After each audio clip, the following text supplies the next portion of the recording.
حضرت عثمان غنی ذی النورین رضی اللہ تعالیٰ عنہ 12 دن کم 12 سال دور خلافت آپ کا رہا، اسلام کو کافی فروغ نصیب ہوا۔ آپ کی رحم دلی، آپ کی سخاوت، فیاضی نے لوگوں کو اتنا متاثر کیا کہ بیان نہیں کر سکتے، لیکن آزمائشوں کا سلسلہ ایسا چلا کہ آخر میں آپ کو آپ کے کاشان اقدس پہ محصور کر دیا گیا۔ وہ وقت بھی آیا کہ آپ مسجد نبوی میں نماز پڑھنے کے لیے بھی نہیں آ سکتے، اور جس شیریں کنویں کو آپ نے سب کے لیے وقف کر دیا تھا اس سے آپ پانی بھی نہیں پی سکتے تھے، غلے پر بھی پابندی تھی۔ اس طرح سے آپ کو پریشان کیا گیا، ستایا گیا، اور آپ سے مطالبہ کیا گیا خلافت سے دستبردار ہو جاؤ۔ تو آپ نے ایک ہی جملہ فرمایا، میرے آقا نے مجھ سے ایک عہد لیا، فرمایا کہ لعل اللہ یقمصک قمیصا، اے عثمان اللہ کی ذات سے امید ہے، اور حضور کی امید بھی یقین کے درجے میں، اللہ تمہیں قمیص پہنائے گا، یعنی خلافت کی قلعت پہنائے گا۔ لوگ منافقین وہ چیز تم سے اتروانا چاہیں گے، اس کو اتارنا نہیں یہاں تک ہم سے ملاقات کرنا۔ تو حضرت نبی پاک علیہ الصلوۃ والسلام نے یہ فرمایا۔ حضرت عثمان غنی ذی النورین رضی اللہ تعالیٰ عنہ فرماتے ہیں کہ میں اس وجہ سے دستبردار نہیں ہو سکتا، اس لیے کہ میرے آقا نے جو فرمایا اس پر میں صابر ہوں۔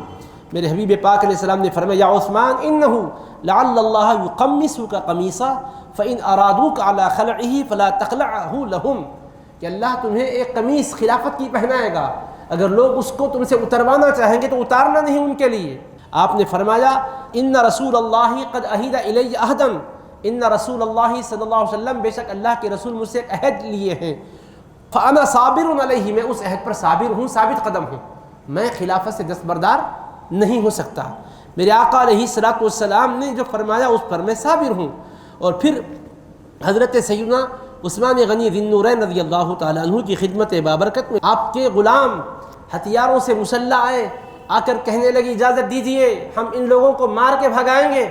حضرت سیدنا عثمان غنی ذی النورین رضی اللہ عنہ فرمانے لگے، اگر تم میری خوشی چاہتے ہو تو ایک کام کرو کہ تم جو ہتھیار باندھے ہوئے ہیں اس کو اتار دو، میں ہر ایک کو آزاد کر دیتا ہوں، جو تمہیں ہتھیار اتارے گا غلام نہیں رکھتا ہوں، اس کو غلامی سے آزاد کر دیتا ہوں۔ کیوں؟ تو فرمایا کہ میرے آقا علیہ الصلوۃ والسلام نے فرمایا کہ ایک ایسا وقت آئے گا کہ تمہیں شہید کیا جائے گا، تو میرے آقا علیہ الصلوۃ والسلام کے مقدس شہر میں یقیناً شہید ہونے والا ہوں، میں نہیں چاہتا ہوں کہ خون ریزی ہو پھر میرا قتل ہو، میں خون ریزی پسند نہیں کرتا، اس لیے کسی کا بھی خون نہ بہایا جائے، تم بالکل مطمئن رہو، چلے جاؤ۔ اپنے چاہنے والوں کو بنا کیا، مقابلہ کرنے کی اجازت نہیں دی آپ نے۔ اور جب بلوائیوں نے محاصرہ کر لیا تھا، حضرت حیدر کرار کی محبت دیکھیے، الفت دیکھیے، اپنے دونوں شہزادوں کو، جنتی جوانوں کے سرداروں کو حکم دیے، بیٹا حسن حسین چچا عثمان کے گھر پر تم ٹھہرے رہنا، حفاظت پر معمور فرمایا، تم ہوں گے تو کسی کی ہمت نہیں ہوگی۔ دروازے کے پاس 2 شہزادگان کھڑے ہو گئے، لیکن ہوا کیسا حملہ، دشمنوں نے کیا کیا، پیچھے سے حملہ کیا، چھت پہ چڑھ کے آئے۔ حضرت عثمان غنی ذی النورین رضی اللہ عنہ فرماتے ہیں جس دن آپ پر حملہ ہوا جمعہ کا دن تھا، عصر کے بعد کا ٹائم تھا۔ حضرت سیدنا عثمان غنی ذی النورین فرماتے ہیں کہ اس سے پہلے کی شب میں نے حضور پاک علیہ السلام کو دیکھا، میرے آقا علیہ الصلوۃ والسلام تشریف لائے اور فرمایا، اے عثمان اگر تم چاہتے ہو تو تمہاری مدد کی جائے گی، اگر چاہتے ہو تو آؤ آج ہمارے پاس افطار کر لینا۔ آپ سحر کر کے روزہ رکھے تھے، اور مصطفیٰ علیہ السلام فرماتے ہیں اگر تم چاہتے ہو ان شئت نصرت علیہم وان شئت تفطر عندنا، او کما قال علیہ السلام، اگر تم چاہو تو تمہاری مدد ہوگی، دشمن زیر ہوں گے اور تم کو ان پر غلبہ دیں گے، اگر چاہتے ہو تو آؤ آج ہمارے پاس افطار کرو۔ نبی پاک علیہ الصلوۃ والسلام نے فرمایا تو عرض کیا حضور بس آپ کے پاس آنا چاہتا ہوں۔ تو اتنا اطمینان تھا، اور اپنی آخری سانسوں تک بھی حضور سے کیے ہوئے عہد کو آپ نے پورا کیا۔ فتنے کا دور آیا، آپ نے فتنے کی آگ کو بجھانے کی ہر صورت کی، بالآخر بلوائیوں نے آپ پر وار کیا، اور جب آپ شہید ہوئے تو عجیب بات ہوئی کہ آپ کا قطرہ خون جو بہا تو قرآن کی تلاوت کر رہے تھے فَسَيَكْفِيكَهُمُ اللَّهُ کی آیت پر گرا، قطرہ خون کا جب بہا تو کہاں گرا؟ قرآن پاک مصحف سامنے تھا، فَسَيَكْفِيكَهُمُ اللَّهُ اس آیت پر پہنچے تھے، اس آیت پر وہ حصہ گرا۔ جس جگہ جو شہید ہوتا ہے وہ جگہ کل محشر میں اس کی شہادت کی گواہی دیتی ہے۔ تو سیدنا عثمان غنی ذی النورین کی شہادت کی گواہی کون دے گا کل محشر میں؟ قرآن کا نسخہ دے گا کہ یہ تلاوت کر رہے تھے اور یہ قطرہ خون اس حصے پر گرا تھا۔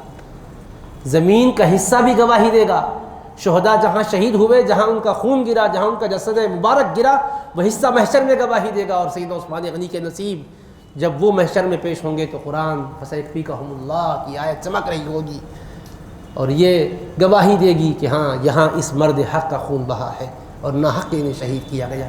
حبیب پاک علیہ السلام نے فرمایا تم میرے بعد خلیفہ بھی بنائے جاؤ گے اور تمہیں ظلماً شہید بھی کیا جائے گا۔